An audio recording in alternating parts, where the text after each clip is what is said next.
पहले के आदमी बोला करते थे कि वो लोग खुद आ करके खुद ले जाते थे, उनका कोई डिग्री नहीं था और जॉब था, तो उस चीज़ से हम बहुत बेहतर है अभी के लिए। कोई युवा यदि ऐसा बोल रहा है या ऐसा सवाल कर रहा है कि रोजगार जिस हिसाब से बिहार है उस हिसाब से तो मिल ही रहा है। लालू प्रसाद यादव जी थे, लेकिन उस समय आप यदि देखें तो क्या उस समय अच्छा था क्या?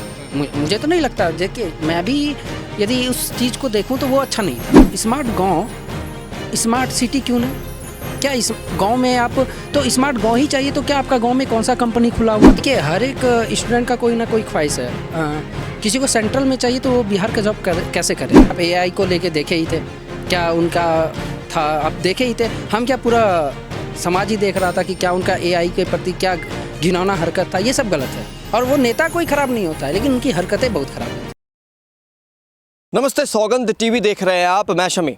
आज बात करेंगे बिहार के राजनीति के बारे में। जब से बिहार में विधानसभा चुनाव हुए हैं और NDA की सरकार बनी है, तो क्या शिक्षा व्यवस्था पर जितने वादे किए गए थे, क्या इतना काम हुआ है? एक शिक्षक से जानेंगे, एक युवा भी है और मेरा मित्र भी है। इनसे जानने की कोशिश करेंगे कि बिहार में शिक्षा व्यवस्था पर कैसा काम चल रहा है NDA की सरकार बनने के बाद। क्या नीतीश कुमार के वादे, जिस तरीके से उनके वादे थे युवाओं के लिए, महिलाओं के लिए, बच्चों के लिए, क्या उन वादों पर काम चल रहा है और किन किन तरीके का काम ग्राउंड पर दिख रहा? इस वक्त मेरे साथ एक जो है युवा शिक्षक मौजूद है। इनसे जानकारी लेने की कोशिश करेंगे कि क्या है समस्या और किन किन किन तरीके से हम समाधान कर सकते हैं। सर्वप्रथम, नाम क्या है आपका सर? मेरा नाम सावन झा हुआ। सावन जी, आप शिक्षक हैं? जी बिल्कुल। ठीक है, तो आप इन चीज़ों को बेहतर तरीके से समझ पाएंगे। आप एक युवा भी हैं, तो शिक्षा व्यवस्था कैसा है बिहार में अभी? देखिए, पहले से तो कुछ बेहतर है।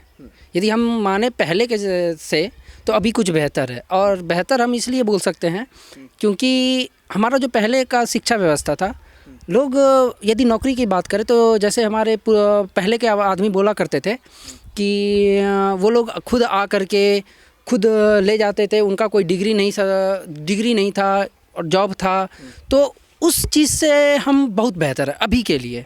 हाँ जी, बिल्कुल। अच्छा, जैसे कि युवाओं का बड़ा सवाल होता है कि रोज़गार कब मिलेगा। रोज़गार की स्थिति बिहार में बहुत बुरी है। हमें दिल्ली, बम्बई, कलकत्ता जाना पड़ता है कमाने के लिए, खाने के लिए।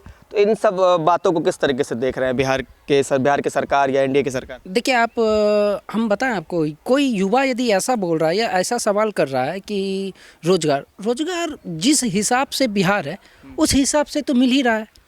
अब आप बोलिए क्या कि कल हमको यहाँ कंपनी घर के आगे खुल जाए, तो कंपनी तभी खुलेगी ना जब लोग शिक्षित होंगे। सबसे पहले लोग शिक्षित नहीं हैं, तो अब इस मैटर पे क्या लोग शिक्षित कैसे नहीं हैं? देखिए, कुछ भी ज़मीन के लिए, कुछ भी कंपनी खोलने के लिए उनको क्या चाहिए? ज़मीन चाहिए, जगह चाहिए। देखिए, सब प्रॉपर्टी तो सरकारी है नहीं, कुछ प्रॉपर्टी सरकारी है तो कुछ प्राइवेट भी है। तो प्राइवेट वाले का यदि बिहार में आप सबसे ज़्यादा यदि दिक्कत है तो वो ज़मीनी मामला है। सबसे ज़्यादा इस चीज़ को देखें तो ये ज़मीनी मामला है। जी, इस तरीके से बिहार में जैसे विपक्ष की सरकारें थी, अब जब हम चुनाव भी देख रहे थे तो तेजस्वी यादव ने ढेरों सारे वादे किए, हम युवाओं के लिए शिक्षा व्यवस्था में ये करेंगे, वो करेंगे, कलम भी बांटने की शुरुआत की। तो क्या वो जिस तरीके का वादा करे तो क्या बेहतर काम की उम्मीद थी उनसे? देखिए, यदि आप सबसे पहली सरकार देखें तो वो तेजस्वी यादव की ही थी।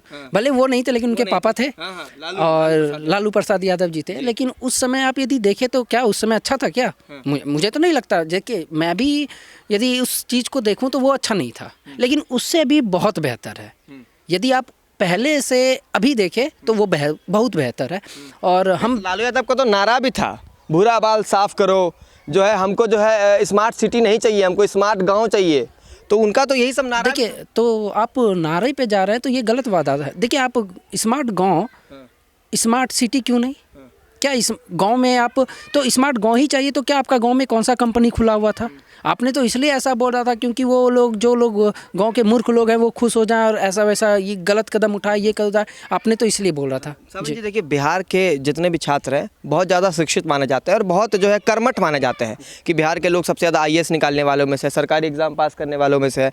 लेकिन सवाल ये भी उठता है ना कि जब इतने सारे योग्य विद्यार्थी हैं, उन सबको बाहर जाना पड़ता है, बिहार में वो फैसिलिटी नहीं मिल पाती। ये भी तो कहीं ना कहीं सच्चाई है। देखिए, हर एक स्टूडेंट का कोई ना कोई ख्वाहिश है। किसी को सेंट्रल में चाहिए तो वो बिहार का जॉब कैसे करेंगे? सबसे पहली बात, यदि किसी को सेंट्रल का जॉब चाहिए तो वो बिहार का जॉब करेंगे ही क्यों? सेकंड, अब आपको यदि एक खान सर का बिहार के वो सर्वश्रेष्ठ टीचर है, उनका एक हम वीडियो देख रहे थे, ठीक है ना, वो बोल रहे थे यदि आप उसी बिहारी को अपने यहाँ खटाइएगा तो वो अपने आप को मालिक समझ लेगा, और वही बिहारी को आप दूसरे राज्य में खटाइएगा तो वो एक नौकर पे तौर पे काम करेगा। यदि उस चीज़ को आप लोग गौर से देखें ना तो बहुत डीप, वो बहुत अच्छी बात बोलते हैं, उनको एक बार सोचिएगा ना तो सही बात है। यदि आप बिहार के लोगों को गांव में यदि रखते हैं या घर में उसको खटाते हैं बिहार में, तो वो बहुत ज़्यादा मतलब उनका एटीट्यूड देखेगा, क्यों उनके मन मेंटलिटी में है कि ये मेरा गांव है, ये मेरा घर है, हम कुछ भी कर सकते हैं।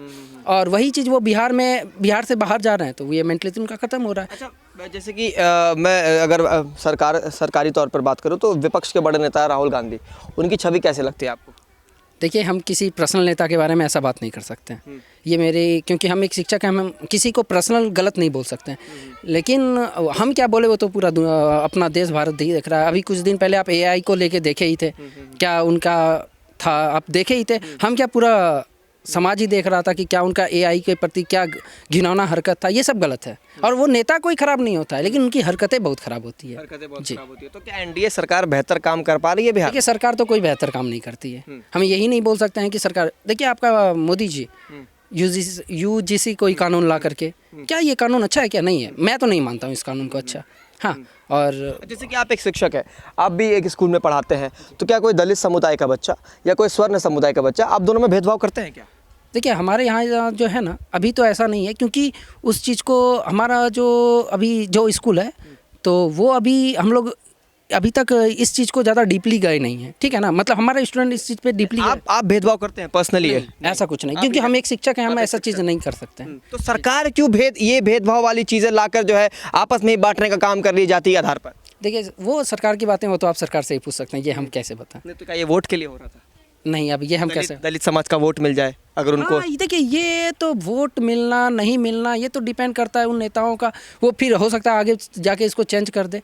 तो इस चीज़ को आप हमसे ना पूछा, ये हमको नहीं पता। ठीक है, ठीक है। देखिए, शिक्षा व्यवस्था पर हम सवाल करने की कोशिश कर रहे थे कि शिक्षा व्यवस्था बिहार में NDA की सरकार बनने के बाद कैसा काम कर रही है और क्या क्या चीज़ें हैं।